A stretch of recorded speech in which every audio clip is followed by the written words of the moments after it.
Okay, so welcome, Darielle. So Thank you. excited to have you here to chat about all things legal. And I thought before we dive into the video today, do you want to just describe a little bit about who you are and kind of how you got on this journey to becoming a lawyer and launching your business? Sure. Well, I guess that's quite the journey for me. But essentially, hi, my name is Darielle, and I'm the founder and a lawyer at Awe Legal. So Awe is AWE, and it stands for Athletes, Artists, Wellness Professionals, and Entrepreneurs. And I really started this firm because I didn't find my place in a traditional corporate setting. I also did criminal defense law. Lifestyle just wasn't for me, and my real passion was in the arts um, and in fitness, and that's how Kels and I actually met. I'm also a cycling instructor, which I don't think many lawyers would be able to balance, both. And so it was kind of like a matter of survival. If I wanted to stay in this profession, I had to create something that felt right for me, and in turn, I'm able to help my community and deliver legal services that are tailored to those specific niche areas, and also in a way that I would like legal services. So in plain English, understandable, approachable, and transparent. Mm-hmm. So that's kind of how it started. And since then, we've grown. I now have a lawyer, Jamie, in BC, and she's wonderful. So still learning, but so I'm like my clients also on the entrepreneurial path. Yeah, I think it's so interesting that you kind of bring up that you've created this business around breaking down the intimidation almost, because for me, when I first started my online business journey and my nutrition practice many years ago, I was so confused and intimidated by everything. Like, what's a privacy policy? What about trademarks? Do I need to get contracts signed?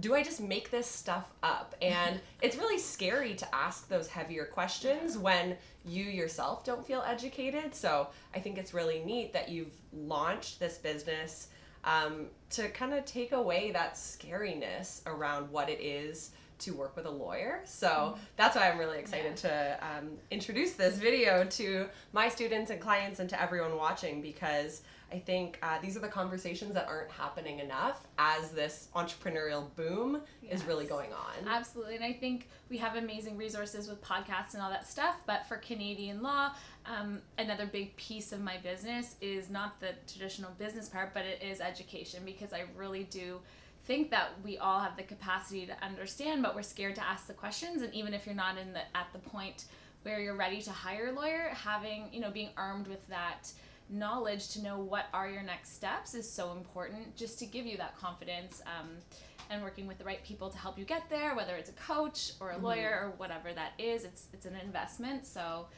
yeah, I'm excited to be here and help in any way that I can. Awesome. So I surveyed a lot of my audience, and I know you put out some feelers too for questions, and I think generally we got a lot of the same reoccurring responses. So we're going to dive into things like privacy policies and terms and conditions and copyrights and trademarks and incorporating and all these words that we hear all the time as business owners that we maybe still don't feel equipped with the necessary knowledge on what we do with them. So hopefully we cover everything that you're curious about. And of course, if you have further questions, we will make sure you're able to contact All Legal at the end of the video today. So first of all, why don't we chat about privacy policies? It's a word we see on websites, it's a word we hear, but I don't think a lot of small businesses have set one up. So maybe what is it, who needs it, and how do you set one up? Okay, so I was telling Kelsey before the video started, this is a really hot topic for the last year or so, because I'm going to lump in privacy policy and terms and conditions kind of as one, because we see them both on a website. But about a year ago, in May, I believe it was May 2018, in the European Union, the EU, they launched the GDPR. So that's General Data Protection Regulation. And so everyone kind of started freaking out about that. Us in Canada and in the US may feel like, oh, we're not in the EU, so it doesn't matter. But It actually does matter, and it's also just good practice because the laws, we kind of follow European laws a little bit later. So my prediction is Canada's privacy laws will catch up eventually. So why not kind of implement this now? And essentially what the EU did was, back to your question, what is a privacy policy? Well, it's a policy that outlines how the company is collecting, using, storing your personal data, your private information. So part of the policy is outlining what is that information. So normally it's your confidential information, your name, your address, your billing information, and what they've also said, it's your IP information. So when you're using your computer. And there's a lot of, regulations that have come under the GDPR.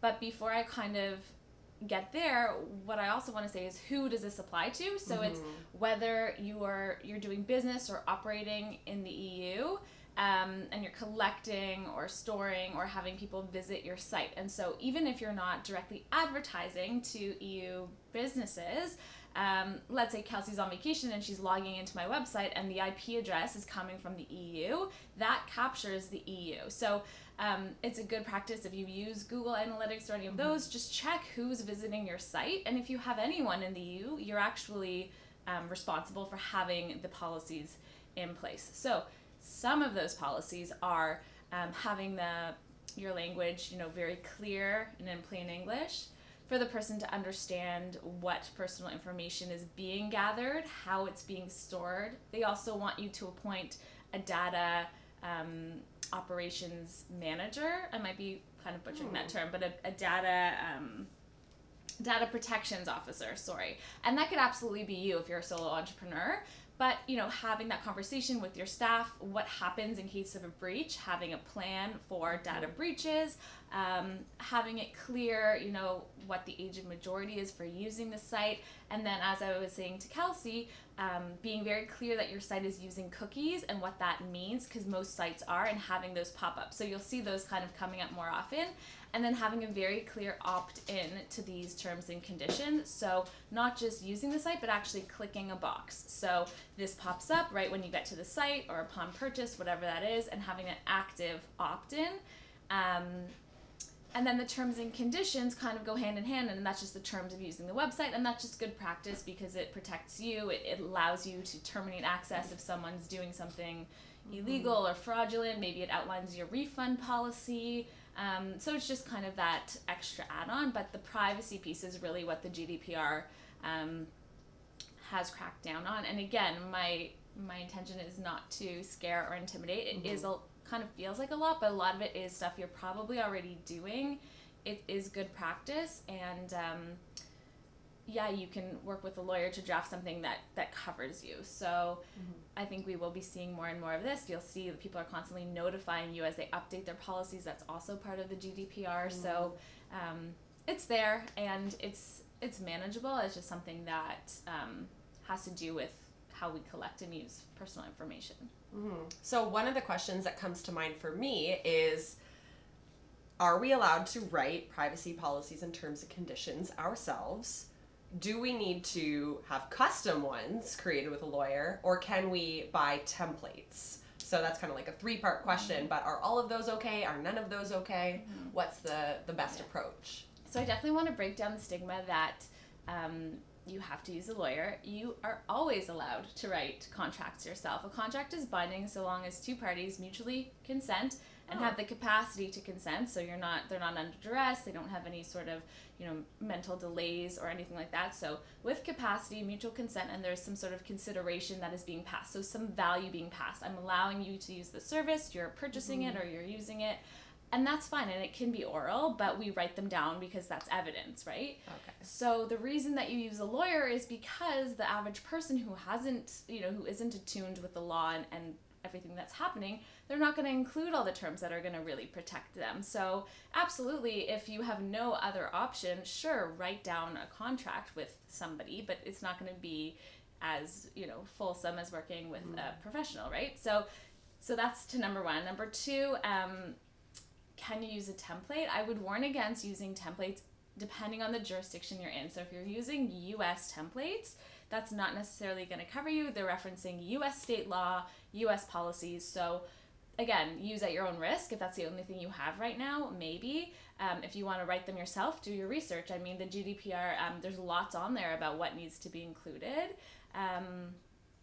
So that would be my warning. So obviously I'm going to say work with a lawyer to make sure you're actually covered.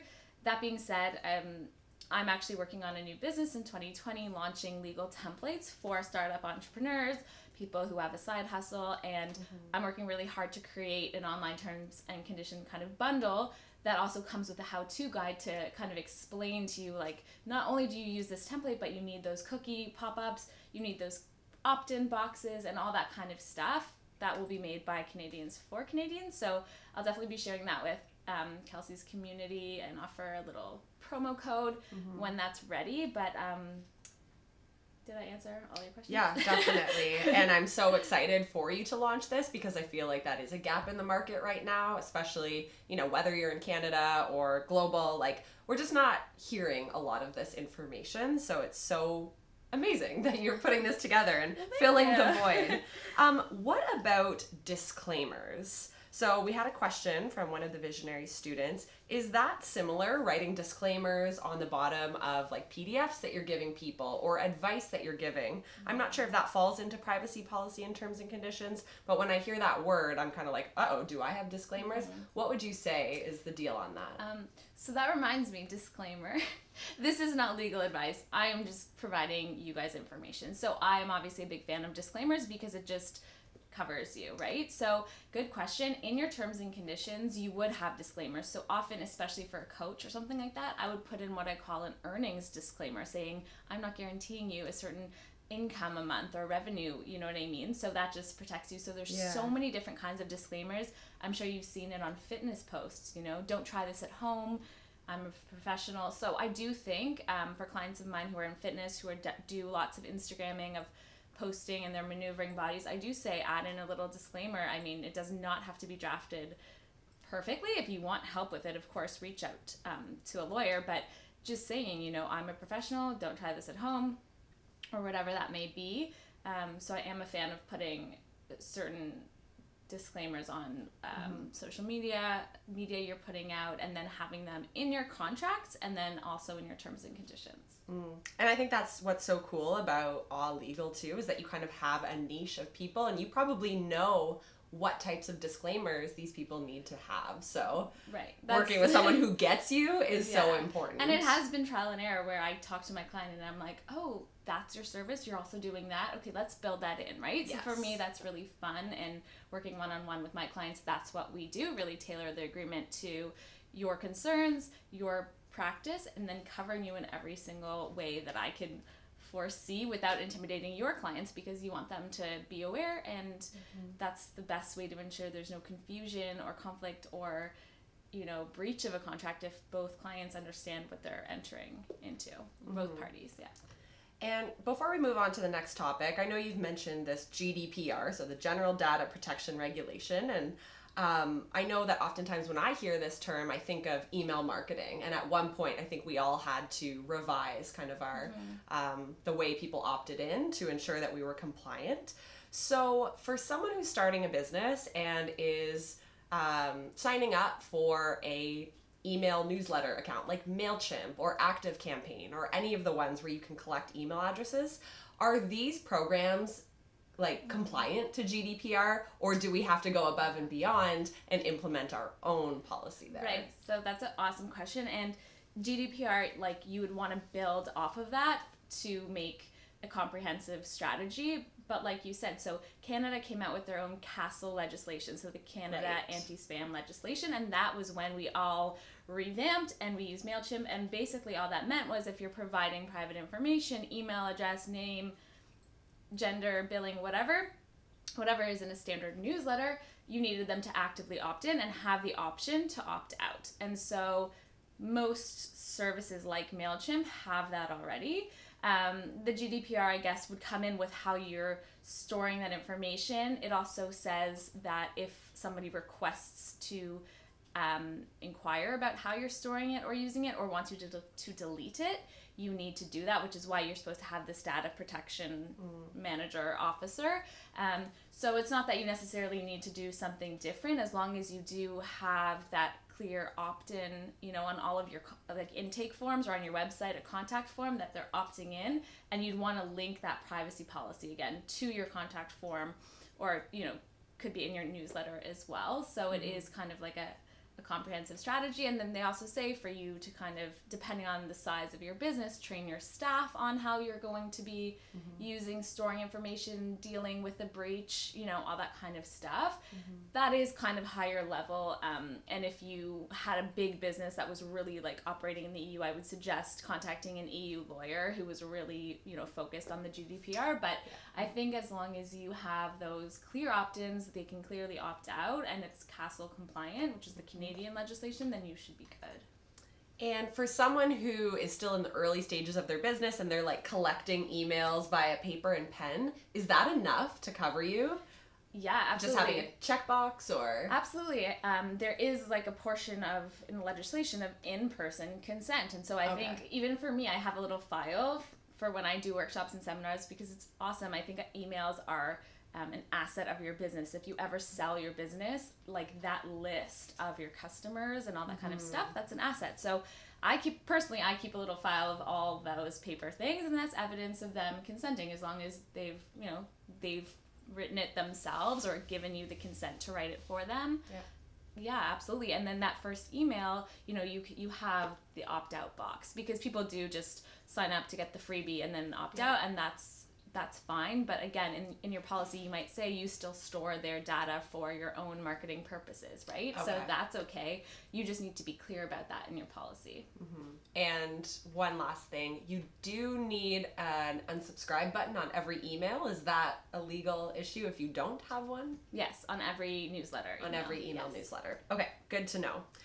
Let's move on to the topic of copyrights. So this is something that flies around all the time. Do I need to copyright my own work?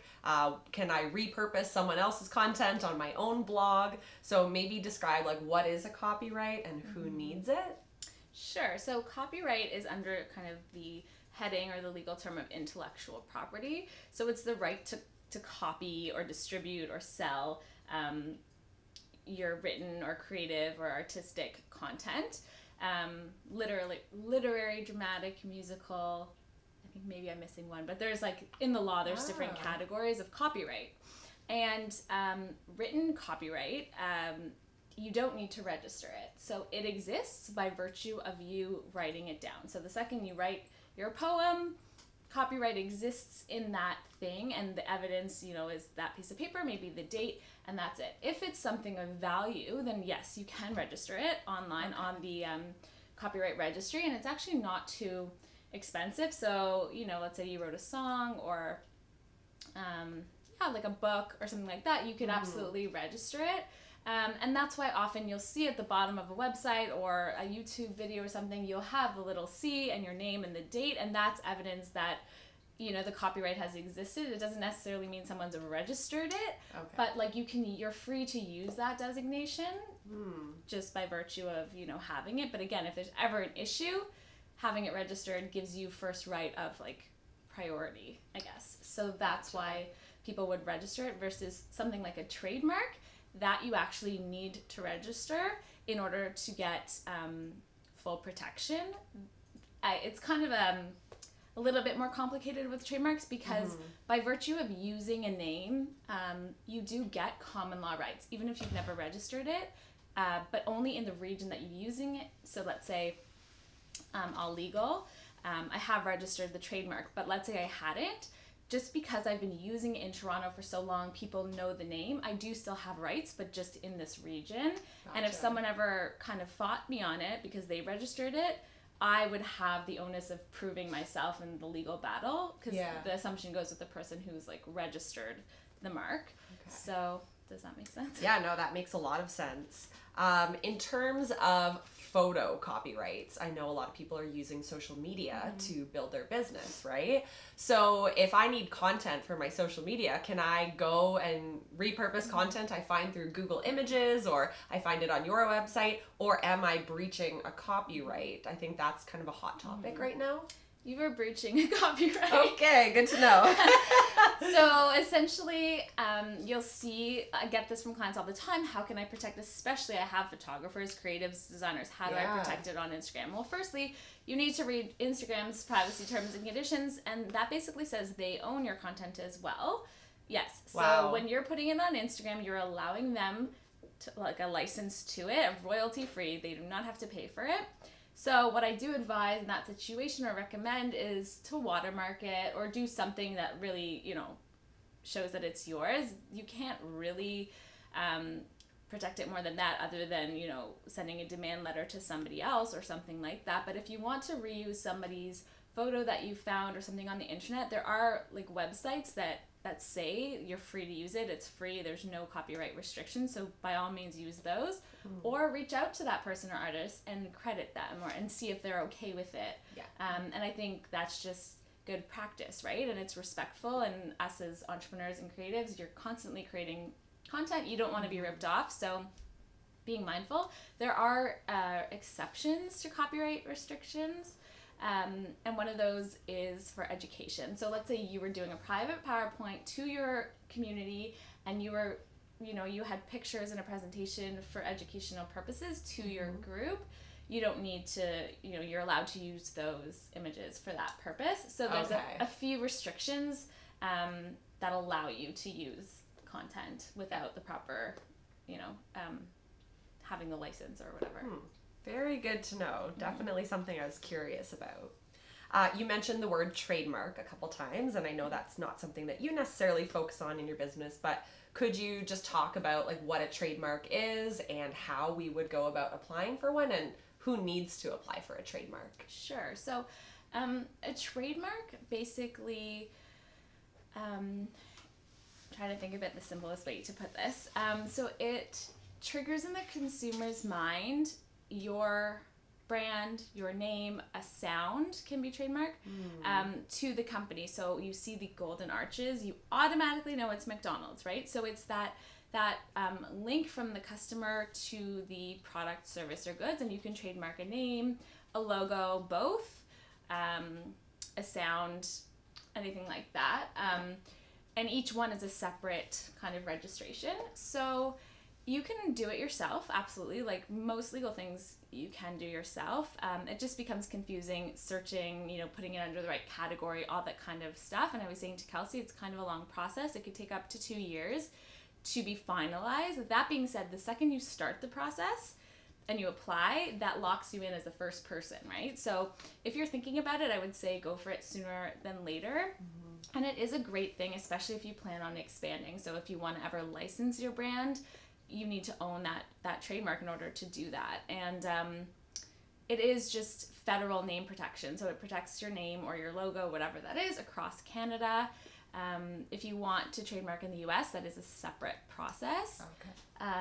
So a lot of lawyers here, though, like I work exclusively with a trademark lawyer who is wonderful, and she can do US trademarks as well, but it is like a separate process. But basically the test for that is, when you register, is it confusingly similar? So let's say I want to register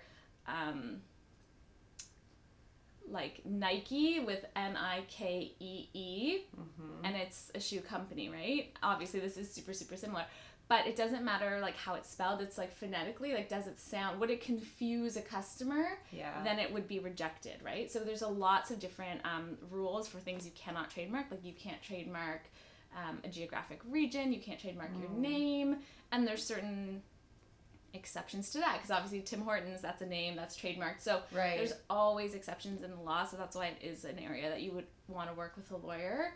But I am a big advocate of trademarking because I do think it's an asset for your business and it protects you as you grow. So do you think that a brand new business owner should think about trademarking, or is it something that we wait until we have 100,000 in sales each year, or till we're 5 years into our business? What's the right time to explore a trademark? Yeah, that's a good question, because I don't think there really is. It really depends. I have clients who come to me like, I need trademark right now. This is the most brilliant name, Yeah. And I have people who are more conservative. I do think it's it depends on your goals and it depends on the name. If it's a very very unique name, then you can build that common law right. You know that, you're not so sure and you're going to just build a reputation right now. But if you know you plan on opening other chapters, you plan on opening other stores, or it's unique right now, but like it's a very hot button, thing, then I would recommend trademarking sooner. So sorry, it's not like a clear cut thing. No, it makes sense. Yeah. Yeah, it's kind of a personal decision too. So what about when someone starts a business and they're deciding, is this going to be like a partnership, or am I incorporating, or am I doing this as a solopreneur? How do we go about that, and do we need to work with a lawyer if we're choosing one from the other? Yeah, and this has kind of become a big focus of my practice. I think a lot of people now are really, do I incorporate? What does that mean? And so I've done a lot of education around this, and I think it's important to know the difference. So essentially, there's two reasons to incorporate. One is liability. So when you incorporate, it shields you from risks. So if you get sued, you're not being sued personally. Your house, your car, all of that is protected. They're suing the corporation. So depending on the nature of your business, we would have that discussion. So is it a very high risk business? Are you starting a kayaking adventure company? Well, then I'd probably recommend it, right? Versus something that's like, oh, you're a graphic designer. I mean, it would be a little bit of a different discussion. And then the second reason is the financial piece, because when you incorporate, you're no longer paying, sole proprietor taxes, you're paying corporate taxes. And so I always recommend talking to an accountant first, because you might have great tax savings, but you also might be paying more in taxes. There's also the upfront cost of incorporating. So I like people to have the whole picture. So those are really the two reasons to incorporate. And then from there, if you have a partner, you would either have a shareholders agreement, or if you didn't incorporate, you would have a partnership agreement. So I'm just going to put that on a little bit of a pause. I want to answer your question of whether you need a lawyer to incorporate. So I do really recommend it, because for provincial incorporations, you need to use a third-party platform. So you can't just go online. So it's a little bit more complicated. Federal one, you can, and a lot of clients kind of do it on their own, and they come to me later saying, oh, my accountant needs my shares, or they need this, and they've never actually issued shares. They have no corporate resolutions, because this isn't something we talk about. It's not even something I ever podcast about, right? But as part of the incorporation, yes, you need your articles, which you get online and you can open a bank account with, but you also need corporate resolutions, which basically lay out who's the director, who are the officers, and then we issue shares, and we do an annual return. And so all those things, which I don't think is common knowledge to the solo entrepreneur or new entrepreneur. So I do recommend going through a lawyer, and really they've automated these things so well now. I do all of my incorporations online. So I used to have to meet my clients and give them a whole clunky minute book. Now I do all digital incorporations. It's so easy for both parties. So that's what I would say for that. And then shareholders agreements and partnership agreements I highly recommend if you're working with someone else, because if I've heard horror stories. And so have I. I mean, I've had to break up companies, and it's just sad, especially when I say it's like a marriage, because you really need to know the person that you're working with really, really well. And if you have a partnership, this is a big one. If you have a partnership, so you're not incorporated, you are sharing the liability 50-50 unless you say otherwise in an agreement. So the law assumes 50-50. So let's say Kels goes off and gets us into debt and does all these crazy things. I am on the hook for that. So you need to really trust your partner, have in writing, what you're bringing to the table, how you're dividing your duties, all that kind of thing. So I would highly recommend an exit strategies, because if one partner wants to leave, what does that look like? What if you want to bring in a new partner? And so it's always outlining the what ifs, and the same with the shareholders agreement, similar but a little bit more robust, because there's a little bit more law to it. But like you said, I think it's a hard one to navigate, because we want to see the best in everyone, and I think it's how we approach it. It's okay, we really want to be set up for success, let's map this out and have this honest conversation. Definitely. And we had a question from one of the students, and I'm not even aware of this. What's the difference between incorporating provincially versus federally, or is there a difference? Yes, there's absolutely a difference. That's also a good question. And so like I said, when you do it federally, it's an easier online process, and actually the fee is a little bit lower as well, and that gives you federal protection, so across Canada. And it also, if you do a named incorporation, it protects the name across Canada, which is really great, but some accountants don't like it because I think it does affect your taxes again. So I always say, be honest about where your business is. So if the majority of your business is in Ontario, then do an Ontario incorporation. That doesn't prevent you from doing business, outside, but the majority. If you have like an online business, or you're across Canada, then do federal, and again, speak to an accountant. But when we do a federal incorporation, you then still do a extra provincial registration. So we would do federal, but we would say your head office is Ontario or whatever province that is, and you pay that fee. And yeah, Ontario is obviously, you're just protecting yourself in Ontario. Gotcha. And that's definitely something that, it's helpful to talk to someone like you, because it can be a bit confusing when it comes down to federal, provincial, Totally, yeah. Where do I need to protect myself? So I think that's really helpful. So I think that's all of the questions that we have. Is there anything else that you feel like a startup entrepreneur who's in the wellness or artist or entrepreneurial space should chat with a lawyer about? Anything that comes to mind?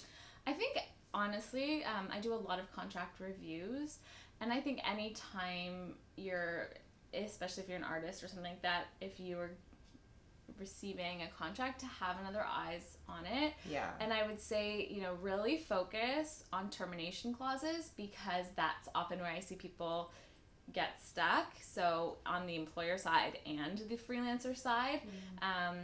And then, I think I work hard with freelancers just to have ownership over their own contracts, to have things in writing, because I know when we start, there is a lot of just good faith, and it's been working, and they know my rates, and they're really good about paying me every month or whatever that is. But in the long run, it's not a bad idea to just invest in one client agreement that you use forever and outlines all of your policies really clearly, has a level of professionalism, is branded. And so I just kind of always push for that. And then again, if you're in a more high risk industry and you're not incorporating, then definitely have a robust waiver in place. So, that covers you for slips and falls and injuries and that kind of thing. Amazing. So much good advice here. And I feel like that was a lot. But it was. So rewatch this video a couple of times, let it all sink in, and I'm sure people will have questions. So where can people learn more about Legal and about the services that you provide? Yeah, so I have a website, www.awelegal.com. And on there is a news tab that has a bunch of old blogs. I mean, I really don't post a whole bunch, but there are some good resources there, like what's the difference between a contractor and an employee, what is a waiver, and I have some of those common questions. So that would be a good place. On Instagram, I'm at All Legal. I try to post little videos or tips. I have a little highlight of tips, and I try to kind of put stuff on there. But absolutely, this is really a high level, really quick overview. I definitely didn't include everything, but if something sparked interest or curiosity, feel free to email me at darielle@alllegal.com, and I'll reach out to Kelsey. Perfect. Yeah, and I'll link all of that in the accompanying document to this video. And thank you so much for sharing all that. My head is exploding with ideas of things I need to do now. So hopefully we'll have you back someday. Yes, I would love to. And I'm also really excited to share about All Contracts, which is the new template business. So hopefully I'll come back and chat to you about that to help you out. And thank you for having me.